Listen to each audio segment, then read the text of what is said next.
लाल कृष्ण आडवाणी का पाकिस्तान से भारत आने का मन नहीं था।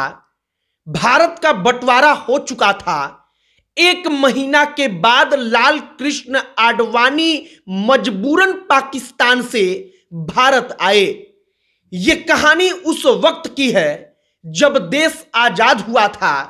एक तरफ लाल कृष्ण आडवाणी पाकिस्तान के सिंध प्रांत के कराची में रहते थे और वहां से एक महीना के बाद हिंदुस्तान आए। और वो 19 साल का लड़का जब हिंदुस्तान में आया तो हिंदुस्तान की राजनीति में उसने ऐसा अमिट छाप छोड़ा कि उसने पूरी की पूरी राजनीति को ही बदल कर रख दिया। आज आपको वही कहानी सुनाएंगे। आपको बताएंगे कि लाल कृष्ण आडवाणी जब साल 2005 में पाकिस्तान गए थे तब जिन्ना के मजार पर जाकर उन्होंने फूल चढ़ाया और जिन्ना को लेकर उन्होंने कहा कि पाकिस्तान के संस्थापक धर्मनिरपेक्ष थे। इसको लेकर भारत में बहुत बवाल हुआ। उनकी अपनी पार्टी और उनके अपने संगठन के लोग उनके विरोध में आकर खड़े हो गए। तब हमने सोचा कि इस वक्त पर आपको लाल कृष्ण आडवाणी की कहानी सुनाई जाए कि आखिरकार कराची के इलाके से निकलकर हिंदुस्तान में वो कैसे आए और कैसे यहां पर आकर इतने बड़े राजनेता बन गए। आगे बातचीत करने से पहले हमारा नमस्कार स्वीकार करिए। हमारा नाम मोहित कुमार सिंह है और आज आपको कहानी बताएंगे लाल कृष्ण आडवाणी के पाकिस्तान से भारत आने की। लाल कृष्ण आडवाणी का जन्म आजादी के कई वर्ष पहले हो चुका था। भारत उस वक्त पर आजाद नहीं था, लिहाजा पाकिस्तान और भारत उस वक्त पर एक ही देश थे। जो लाल कृष्ण आडवाणी का घर पड़ता था वो सिंध प्रांत में पड़ता था, मौजूदा वक्त का पाकिस्तान। वहां पर एक शहर है कराची, बड़ा प्रसिद्ध शहर है, आप शायद उसके बारे में जानते होंगे। वहीं पर लाल कृष्ण आडवाणी का घर था। उसी कराची शहर के गलियों में लाल कृष्ण आडवाणी का बचपन बीता और उस वक्त पर राष्ट्रीय स्वयंसेवक संघ मतलब कि आरएसएस वहां पर अपना काम शुरू कर चुकी थी। 14 साल का कराची का एक लड़का लाल कृष्ण आडवाणी जिसका नाम था वो आरएसएस के शाखा में जाने लगता है। बताया जाता है कि लाल कृष्ण आडवाणी को एक दोस्त के जरिए शाखा के बारे में पता चला। जब वो आरएसएस के शाखा में गए तो उनको लगा कि आरएसएस जो है राष्ट्रीय स्वयंसेवक संघ वाकई में देश के लिए, धर्म के लिए कुछ करने का एक माध्यम हो सकता है। लाल कृष्ण आडवाणी इसके बाद आरएसएस के साथ जुड़ गए। लेकिन इन तमाम चीजों के दरमियान भारत में बहुत कुछ चल रहा था। उस वक्त पर भारत और पाकिस्तान के बंटवारे की स्क्रिप्टिंग चल रही थी। लिहाजा जब साल आता है 1947 का, भारत उस दिन आजाद होता है और उसी के साथ दुनिया देखती है कि अब पाकिस्तान नाम का एक नया देश भी अस्तित्व में आ गया है। लाल कृष्ण आडवाणी कहते हैं कि खुद एक इंटरव्यू में कि जब हमने सुना कि सिंध प्रांत पाकिस्तान में चला गया तो हमें इस बात का दुख हुआ, जो हमारे लोग थे उनको जरा दुख हुआ, लेकिन कोई ऐसी इच्छा नहीं थी कि हम पाकिस्तान छोड़कर भारत आएंगे।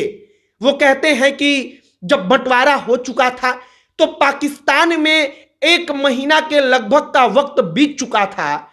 हम लोग वहीं पर थे, वहां पर सब कुछ एकदम बढ़िया था और लाल कृष्ण आडवाणी के मन में ऐसा कुछ भी नहीं था कि वो पाकिस्तान छोड़कर हिंदुस्तान आ जाएंगे।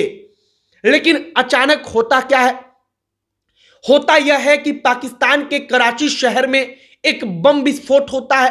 बम विस्फोट का आरोप उन लोगों पर लगता है जो लोग आरएसएस या आरएसएस से जुड़ी संगठनों के सदस्य थे या उससे जुड़े हुए थे।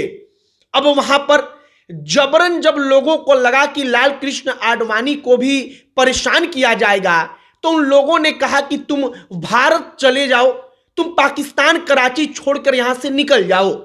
लाल कृष्ण आडवाणी की उम्र उस वक्त पर 19 साल की थी।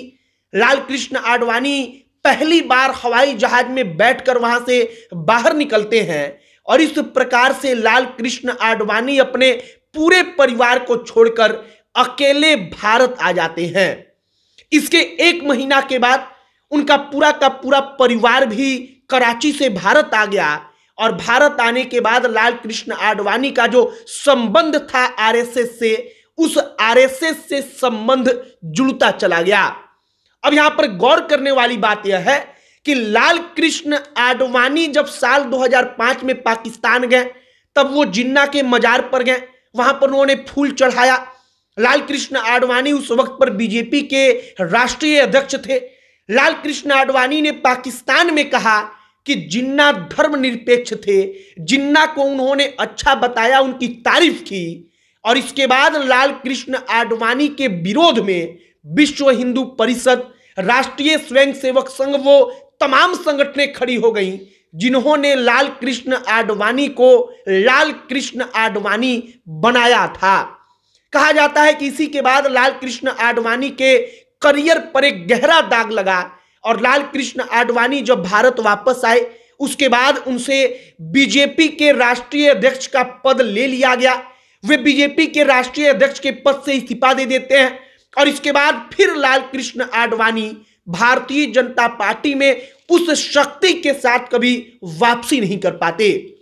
यह कहानी लाल कृष्ण आडवाणी की है, एक उस 19 साल के लड़के की जो लड़का पाकिस्तान के कराची से भारत आता है और भारत आने के बाद उसने राजनीति में भारत के एक ऐसा अमिट छाप छोड़ा कि भारतीय जनता पार्टी जैसी विश्व की सबसे बड़ी पार्टी उसके विचारधारों से निकलकर आगे आई। उसके विचारधारा का मतलब कि जब रथ यात्रा लाल कृष्ण आडवाणी ने निकाला उसके बाद ही बीजेपी की जो विचारधारा थी वो विचारधारा गांव-गांव में पहुंच पाई और आम जनमानस उससे जुड़ पाया। फिलहाल लाल कृष्ण आडवाणी के बारे में कई लोगों को यह भी नहीं पता कि वो आजादी के पहले जो उनका घर था वो आज की तारीख में पाकिस्तान में पड़ता है। असलियत यही है कि पाकिस्तान के कराची में बंटवारे के बाद भी लगभग वो 1 महीना तक रहे और उनका परिवार लगभग 2 महीना तक रहा और उनकी कोई ऐसी मंशा नहीं थी कि भारत आया जाए।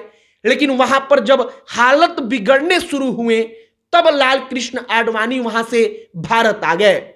हमने लाल कृष्ण आडवाणी के भारत आने की कहानी को आपके सामने रख दिया है। हमने पूरी की पूरी कहानी आपको सुनाई है कि कैसे लाल कृष्ण आडवाणी पाकिस्तान के कराची से जहाज पर बैठते हैं और भारत आते हैं और इसके बाद भारत की राजनीति में वो क्या है आपको भली भांति पता है। आज की तारीख में वो कराची से जो लड़का 19 साल की उम्र में पाकिस्तान से भारत आया वो भारत रत्न से नवाजा जा चुका है। आपकी क्या राय है, आप क्या कहेंगे, कमेंट बॉक्स में लिखकर बताइएगा। आपको कौन सी कहानी सुननी है उसे भी कमेंट बॉक्स में लिखकर बताइएगा। अब अंत में हमारा परिचय, हमारा नाम मोहित कुमार सिंह है। बहुत बहुत धन्यवाद।